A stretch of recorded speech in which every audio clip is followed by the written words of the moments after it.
Sir வணக்கம். வணக்கம் sir. Jananayagan படத்தோட வழக்கு இன்னும் நீதிமன்றத்தில் நிலுவையில் இருக்கு. சென்சார் கிடைக்காம ஒரு சூழல் இருக்கு சார். ஓடிடியில் அந்த படம் ரிலீஸ் ஆக வாய்ப்பு இருக்கா? அந்த மாதிரி ஏதாவது போவாங்களா சார்?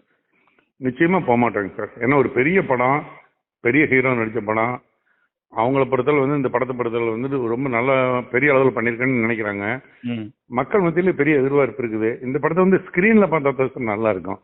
ஓடிடி எல்லாம் பார்த்து இந்த எஃபெக்ட் கிடைக்காது கண்டிப்பா. ஏன்னா அவங்க நிறைய சவுண்ட் சிஸ்டம் ஆகட்டும் மற்றதாகட்டும் எல்லாமே ஸ்கிரீனை கனெக்ட் பண்ணி தான் செஞ்சிருப்பாங்க.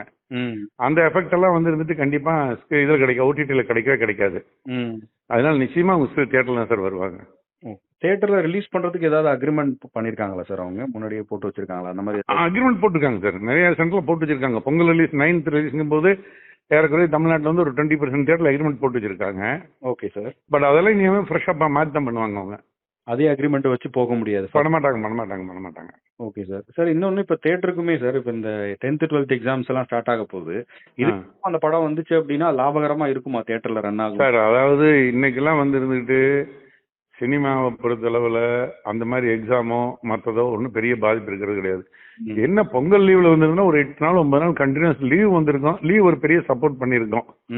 அது எஃபெக்ட் இருக்கு கண்டிப்பா. நீங்க பொங்கல் லீவ் வராம இப்ப மற்ற டேஸ்ல மிஸ் போட்டுட்டீங்கன்னா ஒரு 10% 20% வசூல் குறையறதுக்கு சான்ஸ் இருக்கு. பட் இந்த படத்துல அது கூட இருக்கிறதுக்கு சான்ஸ் இல்லை. என்ன காரணம்னா சார், மக்கள் மத்தியில இந்த படத்துக்கு ஒரு பெரிய எதிர்பார்ப்பு இருக்கு. அதனால எல்லாரும் ஒரு தடவை கண்டிப்பா பார்க்கணும்னு நினைப்பாங்க சார். அதனால பெரிய பாதிப்பு இருக்கிறதுக்கு சான்ஸ் இல்லைன்னு நான் நினைக்கிறேன். ஓகே. இன்னொன்னு சொல்றாங்க சார், அந்த ஓடிடி நிறுவனத்துக்கு இவங்க ஆல்ரெடி ஒப்பந்தம் போட்டிருப்பாங்க. அவங்க லீகலா ப்ரெஷர் பண்ணுவாங்க ஜனநாயகன் படத்தை கொடுக்க சொல்லி. அந்த மாதிரி நடக்க வாய்ப்பு இருக்கா சார்? அவங்க கண்டிப்பா கேட்பாங்க. ஏன்னா அவங்க ஒரு டைம் பீரியட் போட்டு தான் வாங்கியிருப்பாங்க. ஆனா அதே சமயத்துல அவங்களுக்கு இருக்கிற சிச்சுவேஷன் புரியும் இல்லைங்களா? படத்துக்கு இருக்கிற எதிர்பார்ப்பு அவங்களுக்கு தெரியும். இந்த படத்தை பொறுத்தவரை நம்ம ஓடிடி போட்டா நமக்கு ஒரு பெரிய ஆடியன்ஸ் டிஆர்பி ரேட்டு கிடைக்கும் அப்படின்னு சொல்லிட்டு கண்டிப்பா படத்தை அவங்க கேட்பாங்க. அவங்க கிட்ட ப்ரெஷர் கொடுப்பாங்க. இல்ல விலையில ஏதாச்சும் குறைச்சு கேட்டாலும் கேட்கலாம். ஏன்னா 10% 20% குறைச்சு கொடுங்க அப்படின்னு கேட்டாலும் கேட்கலாம். அது depend upon the understanding between the producers and OTT company. Okay sir. இன்னொன்னு இப்ப இந்த 2 வாரம் அதிகபட்சம் 2 அல்லது 3 வாரத்துக்குள்ள இந்த வழக்கு எல்லாம் சரியாகி படம் ரிலீஸ் ஆகலைன்னா எலெக்ஷனுக்கு அப்புறம் தான் சொல்றாங்க. இந்த படத்துல வந்த வசனம் ட்ரெய்லர்லாம் நம்ம பார்த்தோம். கொஞ்சம் அப்படி பொலிட்டிக்கல் டச் எல்லாம் வச்சு பண்ணிருக்காரு. படம் எலெக்ஷனுக்கு அப்புறம் வந்துச்சு அப்படின்னா அந்த ஒரு எதிர்பார்ப்பு இருக்குமா சார்? அது எனக்கு சொல்ல தெரியல. என்ன காரணம்னா எலெக்ஷன் இம்பாக்ட், ஒருவேளை எலெக்ஷன் ரிசல்ட் எப்படி இருக்கும் அதனுடைய இதை வச்சு இருக்குமாங்கிறதெல்லாம் எனக்கு இன்னைக்கு ப்ரிடிக்ட் பண்ணி சொல்ல முடியல. பட் அந்த மாதிரி வர்றதுக்கு சான்சஸ் இருக்கு. என்ன காரணம்னா இனி லேட் பண்ணாங்கன்னா பிப்ரவரியில உங்களுக்கு எண்டுக்குள்ள எலெக்ஷன் சொல்லிட்டாங்கன்னா இவர் ஒரு அரசியல் கட்சியின் தலைவரா இருக்காரு. ஸோ இவருடைய படத்தை நீங்க விளம்பரம் பண்றதோ மற்றதோ போக்குவரத்துல போஸ்ட் ஒட்டுறதோ பேனர் வைக்கிறதோ அதெல்லாம் வைக்கக்கூடாதுமாங்க கண்டிப்பா. ஏன்னா எலெக்ஷன் கமிஷன் ரூல்ஸ் அந்த மாதிரி இருக்கும்போது கொஞ்சம் மறுபடியும் போஸ்ட் பண்ண ஆச்சுன்னா அப்புறம் எலெக்ஷனுக்கு அப்புறம் தான் வர்றதுக்கு வாய்ப்பு இருக்குன்னு வைங்களேன். அந்த மாதிரி தான் இருக்கு. பட் அது அதனுடைய எஃபெக்ட் எப்படி இருக்குங்கிறது நமக்கு சொல்ல தெரியல. ஏன்னா நாளைக்கு எலெக்ஷன்ல வெற்றி நடக்கலாம், தோல்வி நடக்கலாம். அது எப்படி வேணாலும் இருக்கலாம். வெற்றி தோல்வி வச்சு ஏதாவது மக்கள் அந்த எக்ஸ்பெக்டேஷன் குறையுதா அப்படிங்கறதெல்லாம் ப்ரிடிக்ஷன்ல சொல்ல முடியாது சார்.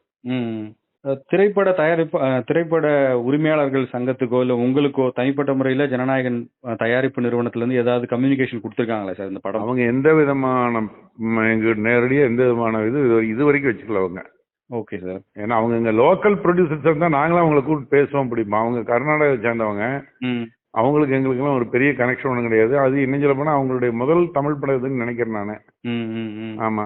அதனால அவங்க நம்ம கிட்ட உள்ள பெரிய டச்சில் இல்லைங்களேன். Okay sir. இங்க டிஸ்ட்ரிபியூஷன் பண்றவங்க சார் அவங்களும் எதுவும் சொல்லலைங்களா? அவங்கள கேட்டா அவங்களுக்கு நம்ம மாதிரி தான். அவங்கள கோர்ட் ஆர்டர் இப்படிதான் பார்த்துட்டு வெயிட் பண்ணிட்டு இருக்காங்க. அவங்களுக்கு ஒன்றும் சரியான ஒரு பதில் அவங்க கரெக்டான இது அவங்களால சொல்ல முடியாது இல்லைங்களா? கோர்ட்ல இருக்கும்போது இது இப்படி பண்ண முடியும் அப்படி பண்ண முடியும் அவங்க சொல்ல முடியாது. அவங்களெல்லாம் வெயிட்டிங் தான் பாவம். எல்லாரும் பணம் கொடுத்துருக்காங்க. ஏறக்குறைய 50% மேல அவங்க பேமெண்ட் கொடுத்துட்டாங்க எல்லாருமே. ஆமா. பொதுவா இந்த மாதிரி படம் பிரச்சனை வரும்போது நடிகர்கள் சம்மந்தப்படலைனாலும் அந்த சம்மந்தப்பட்ட நடிகர்கள்ட்ட பேசி ரிலீஸ் பண்றதுக்கு ஏதாவது பண்ணுங்க, முயற்சி பண்ணுங்கன்றத சில நேரங்கள்ல பண்ணுவாங்க இல்லையா சார்? அந்த மாதிரி இதுல விஜய்கிட்ட போய் பேசுறதுக்கோ இல்ல அவர் ஏதாவது ஒரு அறிக்கையோ படம் சம்பந்தமா பேசுங்கன்ற மாதிரி ஏதாவது சினிமா சைட்ல இருந்து பண்ணிருக்காங்களா சார்? சார் இது எப்படின்னா கோர்ட்ல இருக்கிற மேட்டர். ஒரு ஃபைனான்சியல் பிரச்சனையும் வைங்க கண்டிப்பா விஜய் கிட்ட சொல்லலாம். இந்த மாதிரி இருக்கு பார்த்து பண்ணி கொடுங்க அப்படின்னு சொல்லி ஜென்ரலா அசோசியேஷன் ஃபைனான்சியல் பிரச்சனையில தான் வந்து தலையிட்டு நாங்க பேசணும் ஒழிய இந்த மாதிரி கோர்ட் பிரச்சனை எல்லாம் போய் நாங்க போய் விஜய் அவர் என்ன பண்ணுவாரு, கோர்ட்ல பிரச்சனை இருக்கும்போது அவர் மட்டும் என்ன டிசிஷன் எடுக்க முடியும்? எடுக்க முடியாது. அதனால இந்த டைம்ல கோர்ட்ல இருக்கிற மேட்டர் பண்ணி அவர்கிட்ட போய் பேசுறது பிரயோஜனம் இல்லை சார். அது ஓகே சார். உங்க எதிர்பார்ப்பு படம் எப்போ வரும்னு பாக்குறீங்க சார் இந்த லீகல் இதெல்லாம் போயிட்டு? மேபி வந்து சில பேர் சொல்றாங்க அந்த கேஸை வந்து இவங்க வாபஸ் வாங்கிட்டாங்கன்னா இமிடியேட்டா ரிவிஷன் கமிட்டி பாத்துருவாங்க, பாத்துட்டாங்கன்னா பிப்ரவரி எண்டுக்குள்ள வர்றதுக்கு சான்ஸ் இருக்குங்கிறாங்க. அந்த மாதிரி வந்தா சினிமா தியேட்டர்களை பொறுத்தவரை நல்லது நாங்க எதிர்பார்க்கிறோம் sir. Okay sir. Okay sir. Thank you sir. Thank you so much sir.